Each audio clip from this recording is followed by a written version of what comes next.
This week on To the Contrary. First, breaking ground, if not the ceiling.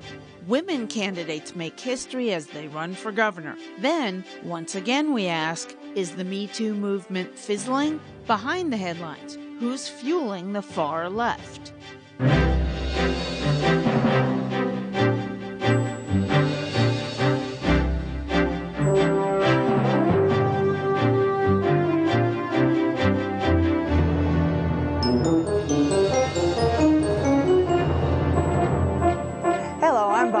Welcome to the Contrary, a discussion of news and social trends from diverse perspectives. Up first, shattering the glass ceiling.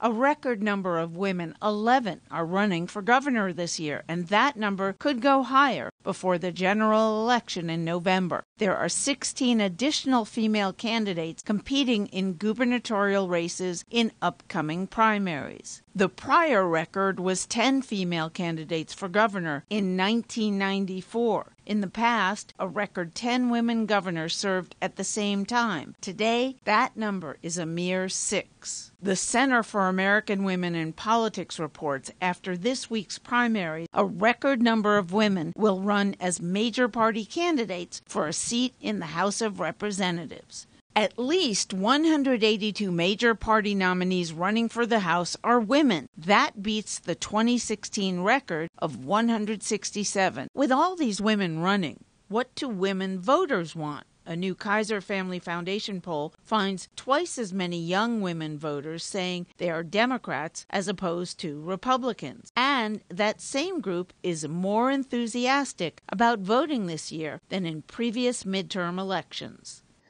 So, Donna Edwards, does more women running mean more women will win? Well, I hope so, but if you don't run, you can't win.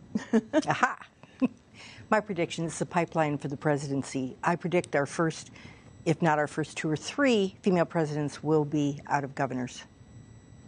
I hope so as well, and I think that this pipeline will encourage more people to run and more women to run and win in the future. In the long term, yes. In the short term, no. Why do you say that? Well, because it's going to be difficult, especially for so many women who are running, particularly on the Democratic side. They're running in primaries, where it's easier to kind of get your name out there. But in a general election, especially if you've run so far to one side or another, it's going to be hard to get those independent voters to vote for you in the general.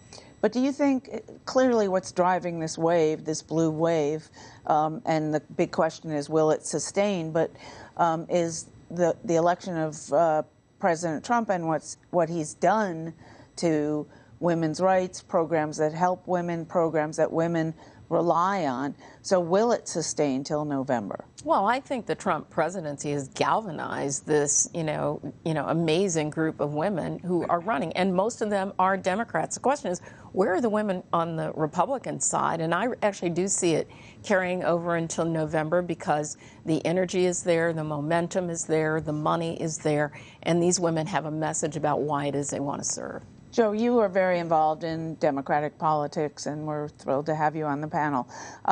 Of these women running for governor, who's going to win? I think there's a good chance that quite a few of them will win. There are some that are running in red states that it might be difficult. Right now, of the nominees, it's eight Democrats, 3 Republicans. I think the 3 Republicans probably will win. Where? In which states? Alabama. Oh, you're testing my memory now. Where? Alabama, South Dakota, and Nebraska? Nebraska?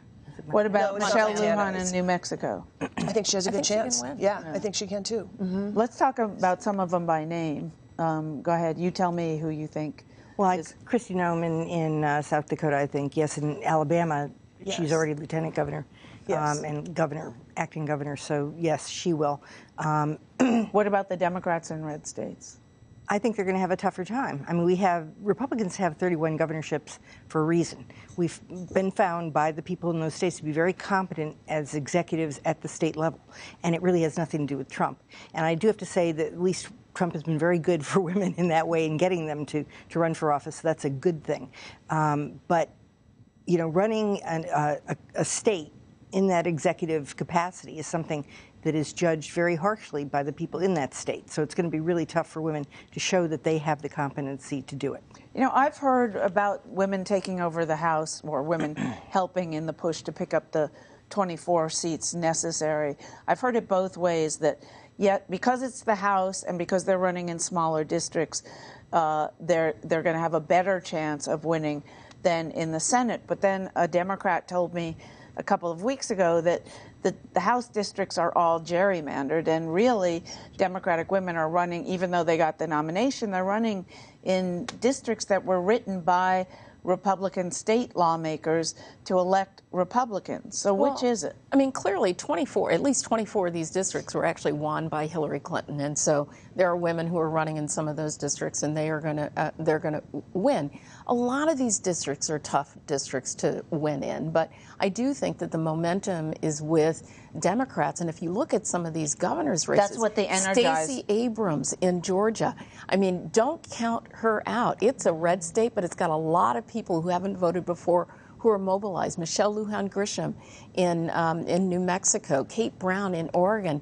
These are women who actually can run and win these elections. And so I think it's all going to be about who turns out their voters. I was shocked to read a poll this week about Stacey Abrams. I thought she was a goner because of the makeup of the partisanship in Georgia. But she's 50-50 running against her Kemp. It's surprising. I mean, I think there are people who do support her. The question is, will they come out in November? Republicans have traditionally been able to get their voters out to turn out and vote. Can Democrats take that same kind of energy, that anti-Trump energy, and turn it into something at the polls? And especially, and just even taking out the anti-Trump message on a local level, a lot of people don't vote based on just the president alone. They're voting on what's happening in their district and the issues that are important to them. Bread and butter family, can I feed my family? What are healthcare costs looking like? What's going on in my district is what matters in a lot of these cases, and it's going to be hard. I'm not sure Stacey Abrams is going to carry it over the finish line. Stacey Abrams is running a campaign about Georgia. She was a minority leader in the state of Georgia. She's running on bread and butter issues. She's a small businesswoman. She can win this race, and turnout among Democrats is like up 16% in right, these primaries. It is, but still, I don't know the racial breakdown in Georgia. I would imagine that, sad as a fact this is, but that the voting is going to split along racial lines as much as it might split along party lines. And I think African Americans are vastly outnumbered by whites in that state. Well, but I also think that Stacey appeals to independent voters. I mean, there are a lot of independent voters and, white women who are moving away from Kemp because he is far over to the right. And so I do think that she has the potential, if anybody does in the South, she has the potential to turn this thing around. It's not a shoo-in by any stretch of the imagination. But you look at these early poll numbers, don't count her out. All right. I think she also appeals to a lot of younger voters, regardless of their race. 57% of millennials lean Democratic, whether or not they're actually registered Democrat, and I think that she will be very appealing to them. And look at the Kaiser poll. Millennials and young women are the ones who are energized, 18 to 44. Okay, mid-range, mid-age. Youngish. But youngish, right. But are they really, particularly the 18 to 25 group? I mean, with Obama, it was talked about that they were going to turn out, and they didn't turn out. They tend to tell pollsters they will, but then not show up. Exactly. Abrams is the it girl, for this election cycle. But don't count the Georgia party out, because the GOP down there is very strong. So it'll be a matter of turnout. All right. Let us know what you think. Please follow me on Twitter at Bonnie Urbay or at To The Contrary. From breaking records to Me Too fishers.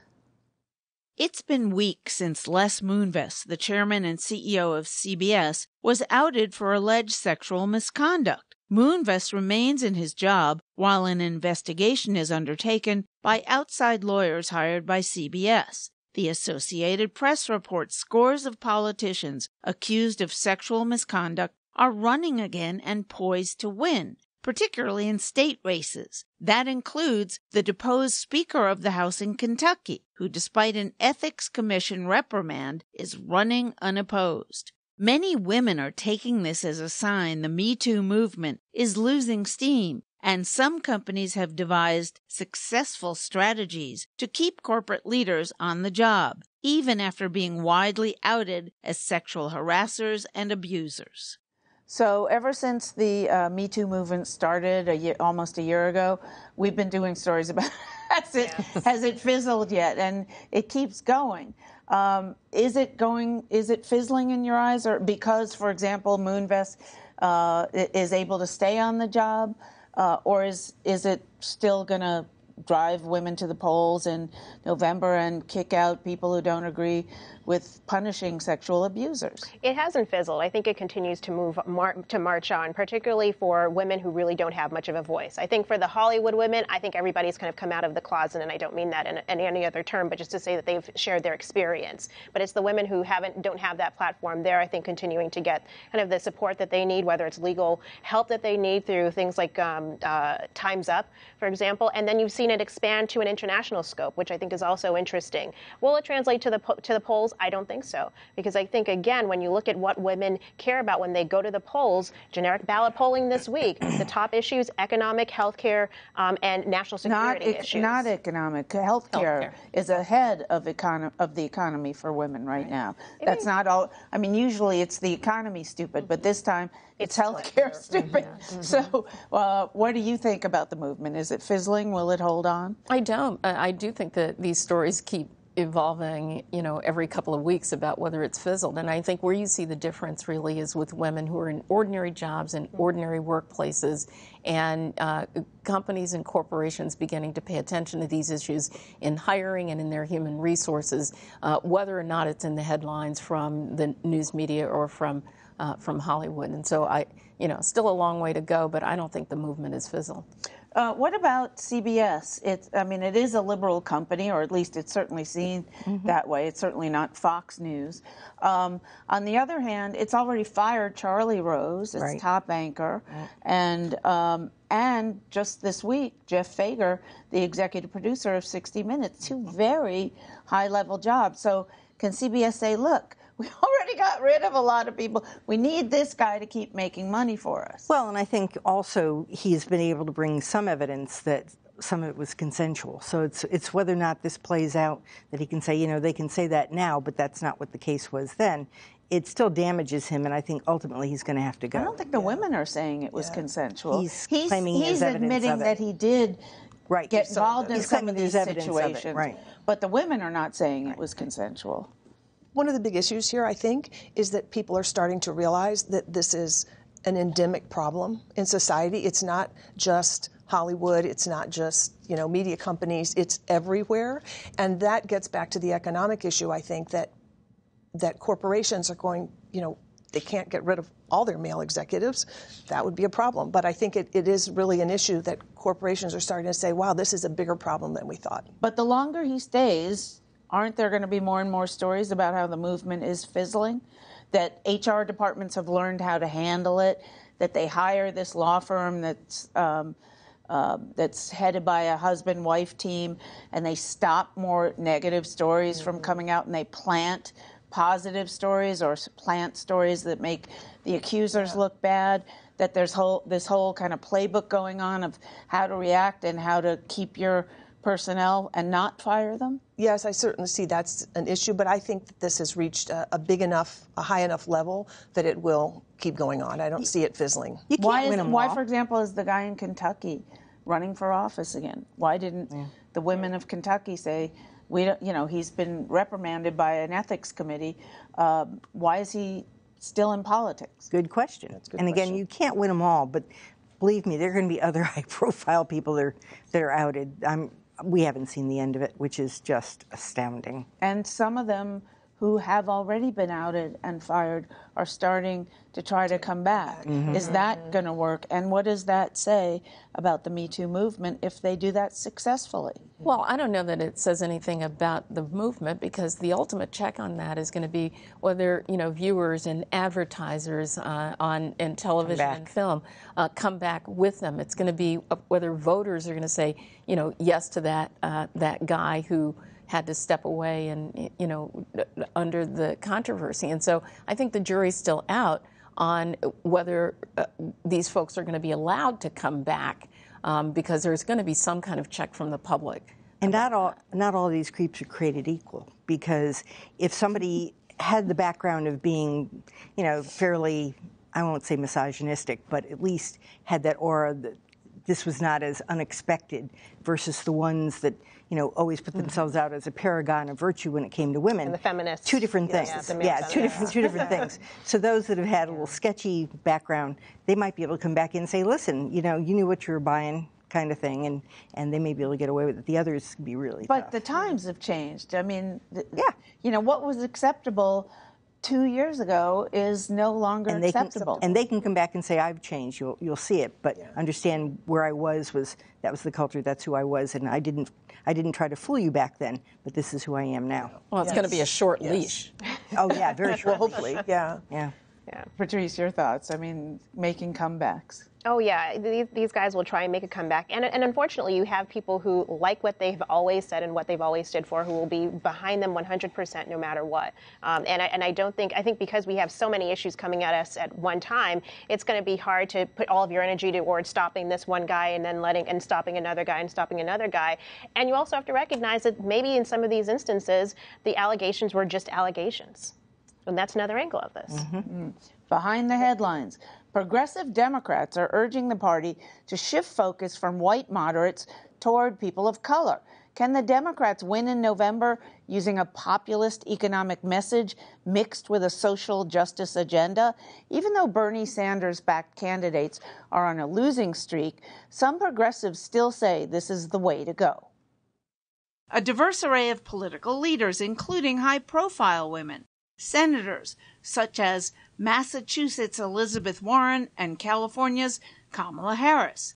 Could this year's Netroots Nation conference be a foreshadowing of things to come for the Democratic far left? Many of the speakers said the party must shift from trying to pick up white swing voters and focus on increasing turnout among demographics more likely to vote Democratic. These include people of color, young voters, and women. The election of Donald Trump really represented something of a cultural disruption and changed the equation. So even for women who maybe did not define themselves as tremendously politically engaged or think of themselves as politically engaged, that election was game-changing. And that means, one, that they are thinking about how they're voting differently, but that also has equated to a whole level of activism in other areas of their lives, participating in marches, getting involved on local issues and campaigns, and being an advocate on behalf of issues that they care about as well. Julie Kohler helps run a progressive donor network and recently wrote an article for The Nation titled, "Can White Women Help Build a Progressive Future?" She argues that women of color should be the movement's primary focus. One of the things that's so important to acknowledge is that women of color form the base of the Democratic Party. It is women of color, and particularly black women, that are really fueling progressive social change in this country. And I think that investments in white women really need to be the frosting atop the cake over really deeper investments in year-round engagement in communities of color. Fault lines between moderate and progressive Democrats and racial undertones arose when Minority House Leader Nancy Pelosi rebuked California Democratic Representative Maxine Waters for disparaging comments she made toward Donald Trump. I think it was unfortunate. I think that Maxine Waters was stepping up into a position of rightful and appropriate critique of this administration. And I think that we need to really stand behind our leaders that stand up for the values that are supposedly espoused by the Democratic Party and by the larger progressive movement. And so I'm not sure if I think it's reflective of a larger rift, but I think that in the future we really need to stand behind those leaders that do speak up for our values. The far left wing's plea for a leftward shift in the party has been met with resistance among more moderate Democrats. Would such a push drive Democratic victories? We're in a moment where people really want bold action. And so I think that the assessment of the Democratic Party moving leftward is in some ways insufficient for the moment. I actually think that this is a time when people are wanting bold proposals rather than something that they feel is status quo or kind of the old way of doing things. And so I think it's less about kind of the labels of progressive, conservative, left, right, and really about who's going to make dramatic change in a way that people can really feel that in their own lives. So, Joe, you're right in the middle of all this. Do you think the Democratic Party can win if it dumps whatever it thinks white women vote for the party for and caters more to what women of color want, which I would imagine that's more economic assistance, less, say, abortion rights? Well, what I see happening is actually on the ground is that there is a lot more working together of white women and African American and women of color. I see that actually happening district to district of races that I know about. So I don't really see that happening on a practical level. It might be more of a theoretical argument. I agree with the voice that was just there saying people want to see a bold movement and a bold change, and I think whoever brings that in that district will be the winner. But is that coda for what Julie Kohler was saying was really let's go more Bernie and less mainstream Democrat? I think that depends on the area, but I do think that in general we're always moving a little bit further left. If you look like at some of the people that just won in Michigan, say Gretchen Whitmer, some of the things that she is advocating for now, when she was sort of more the establishment candidate, are much to the left of where we would have been, say, 5 years ago. I mean, you do a lot of Republican strategizing. Mm-hmm. Do you think that catering more to people of color and less to white voters is a good idea for the Democrats? Well, if Maxine Waters is going to be the face of that movement, they're going to lose. If Donna Edwards were the face of that movement, I think that would be fine. Waters is so extreme that she's going to take the party down the tubes. Do you agree? I don't. You were agree. in the House with her. I don't agree with that at all. I mean, I think that Maxine speaks to a particular energy around the Democratic Party, and I think, when you hear what Nancy Pelosi has to do, her job is to run and win in all of these districts, and I think it's a different kind of challenge. I mean, what I look at is what Julie was discussing is what do people care about, and what used to be left a long time ago really is not. It's mainstream. It's what are we going to do about health care, and how are we going to raise wages so that people can take care of themselves and their children? What are we doing about wage stagnation and about creating jobs? These things are not left anymore. They're mainstream, and I think the more that candidates on the ground run to those issues, they don't have to worry about what label they're under. So those issues may be right, but the solutions that the left is bringing are very wrong, particularly socialist. I mean, there's a reason why support among black women and blacks overall for President Trump has doubled since he's been in office. There's a reason. Why? Because unemployment is dropping, because you're seeing tax cuts actually start to hit doubled families. Patrice, really, yes, black women are supporting Democrats. This is just like not even but true. Let me also, black women let her finish and then done. Let me refer you to a poll in, I think, 2016, the Sister Vote poll, which looked at the number of black women who were defecting from the Democratic Party because they felt like they had been ignored. And they were not necessarily moving Republican, they were moving independent. So I think your issues are absolutely right. We want to see wages rise, we want to see greater opportunity, but I don't necessarily think there are a lot of black women who are bought into the free college, free healthcare, free everything, when really opportunity is what allows us to lift our boats higher than just the government keeping me at the bottom but moving the bottom up just a little bit more. Well, I think we'll wait for the election results to speak to where it is that black women are. Black women, black people are really leading the Democratic Party. 90% for Hillary. Exactly, yes. And that is not going to change, especially under an administration that is constantly attacking people of color at every single level. And They're not constantly attacking people of color at every single level. Give me a break. And you're right. Black support for Trump is rising. And you're right also to say we'll find out in the election but it's coming, which of us is, when you say it's rising, true. it's coming from the real floor. It was low under Romney. So, yeah, I mean, exactly. to see the increase, and you have celebrities like Kanye West, who not everybody agrees with, but certainly he's making it okay for people to come out of the closet as black conservatives. I think there's some headway being made. And one final word from me. When you stand on the floor of the Democratic Convention, as I have done many times, you feel like a minority. There are so many people of color there. And when you stand on the floor of the Republican Convention, there are hardly any people of color. And it's the vast majority are white people. So the Democratic Party really has it over the Republicans in that regard. That's it for this edition. Please follow me on Twitter and visit our website, pbs.org/tothecontrary. And whether you agree or think to the contrary, see you next week. So, what?